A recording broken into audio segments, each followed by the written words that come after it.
¿Cómo superar la ansiedad? Por Enrique Rojas.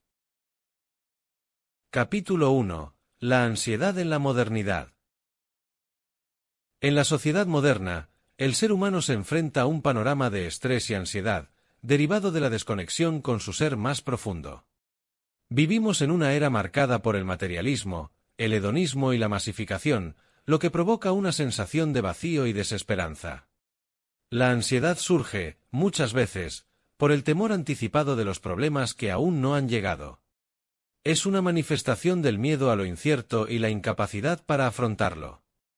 Las dinámicas de la vida moderna, como la incomunicación, la competitividad excesiva y el culto a la apariencia, contribuyen a la ansiedad.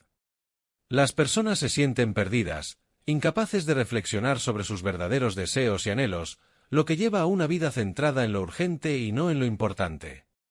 El autor resalta que la clave para superar la ansiedad en este contexto es reconectar con lo espiritual y lo íntimo, buscando un sentido más profundo que nos permita comprender nuestra existencia más allá del frenesí cotidiano. Capítulo 2. Miedo y ansiedad. Aunque el miedo y la ansiedad comparten un fundamento común, son distintos en su naturaleza. El miedo es específico, tiene una causa concreta y es una respuesta directa a una amenaza identificable. En cambio, la ansiedad es difusa, no tiene un objeto claro, y afecta a la persona de una manera generalizada, desencadenando una respuesta de alarma en el cuerpo y la mente. La ansiedad, a diferencia del miedo, está marcada por una activación fisiológica intensa. El corazón late más rápido, se sienten dificultades para respirar, mareos y otros síntomas físicos. También hay respuestas emocionales como la preocupación excesiva y los pensamientos intrusivos. Además, se pueden presentar manifestaciones sociales, como la dificultad para relacionarse o comunicarse en público. Capítulo 3. Tipos de ansiedad. La ansiedad no es un fenómeno homogéneo, y el autor nos presenta diferentes tipos. Está la ansiedad exógena, que se desencadena por factores externos como crisis personales, conflictos o situaciones estresantes. También está la ansiedad endógena, relacionada con factores biológicos, como la genética o cambios hormonales. A su vez, existe la angustia existencial, que no es patológica, sino que se refiere a la inquietud inherente a la vida misma, la reflexión sobre la muerte, el sentido de la vida y el destino. El autor subraya que la ansiedad es un proceso de adaptación, una respuesta del cuerpo ante una amenaza, y no siempre debe verse como algo negativo. En algunos casos, la ansiedad puede ser creativa, impulsando al individuo a crecer y superar sus propios límites. Sin embargo, la ansiedad crónica y no gestionada puede generar bloqueos y malestar, lo que requiere intervención profesional. Capítulo 4. Las respuestas de la ansiedad. Las respuestas físicas a la ansiedad son evidentes: aceleración del ritmo cardíaco, tensión muscular, problemas gastrointestinales, entre otros. Estas respuestas fisiológicas son una forma en que el cuerpo se prepara para enfrentar una amenaza, pero en el caso de la ansiedad, muchas veces la amenaza es más psicológica que real.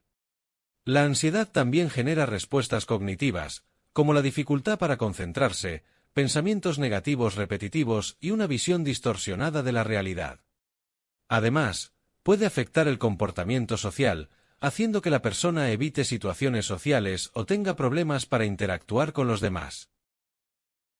Capítulo 5. El estrés y su relación con la ansiedad. El estrés es un estado de tensión constante que, cuando se prolonga en el tiempo, se convierte en un factor que contribuye a la ansiedad. La persona bajo estrés se encuentra en un estado de alerta permanente, lo que lleva a una sobrecarga física y emocional.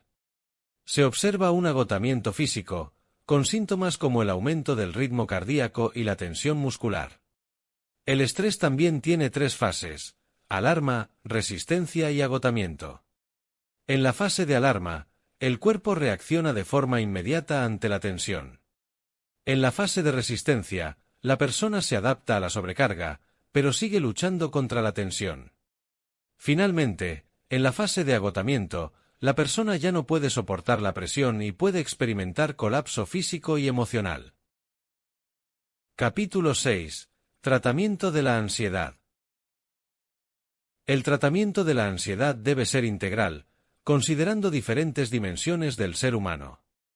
La farmacoterapia es fundamental en los casos más severos, ya que puede aliviar los síntomas más intensos y proporcionar estabilidad al paciente.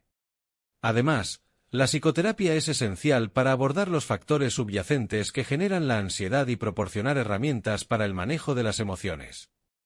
El autor también menciona otras formas de tratamiento como la socioterapia, que promueve las relaciones sociales saludables, y la laborterapia, que anima a la persona a mantener una rutina diaria. La biblioterapia, leer libros sobre la ansiedad y sus tratamientos, puede proporcionar comprensión y herramientas útiles para sobrellevar el trastorno. Además, existen métodos alternativos que pueden ser de ayuda, como la hidroterapia, baños relajantes, la fisioterapia, masajes y ejercicios, y la climatoterapia, buscar ambientes tranquilos y calmantes. La electroterapia también es una opción para casos más graves. Capítulo 7. Claves para superar la ansiedad. El autor nos brinda varias claves para afrontar la ansiedad. La primera es la visión a largo plazo, no quedarse atrapado en el presente angustioso, sino mirar hacia el futuro con esperanza. Es importante también aprender a desdramatizar las situaciones, evitando convertir los problemas en tragedias. La reacción proporcional a las circunstancias es otro aspecto fundamental. Debemos aprender a responder de forma adecuada y mesurada a los eventos de la vida. Una de las claves más importantes es el equilibrio emocional, lo que se logra mediante la reflexión profunda sobre nuestra vida y nuestros objetivos. El autor nos invita a considerar que la ansiedad no debe ser vista como un enemigo, sino como una oportunidad para aprender, crecer y fortalecernos. Capítulo 8. Conclusión. Superar la ansiedad requiere un enfoque multidimensional, que abarque tanto el tratamiento médico como el trabajo personal de introspección. El autor destaca que la medicación y la psicoterapia son cruciales, pero que también es necesario fomentar una vida más equilibrada y consciente. Esto incluye fortalecer nuestra vida emocional, cultivar relaciones saludables, mantener una rutina activa y aprender a ver los desafíos de la vida con una perspectiva más amplia. El proceso de superar la ansiedad no es rápido ni fácil, pero con el enfoque adecuado, se puede lograr una vida más plena y tranquila. A través de la reflexión, el autocuidado y el acompañamiento profesional, podemos encontrar un camino hacia el bienestar mental y emocional.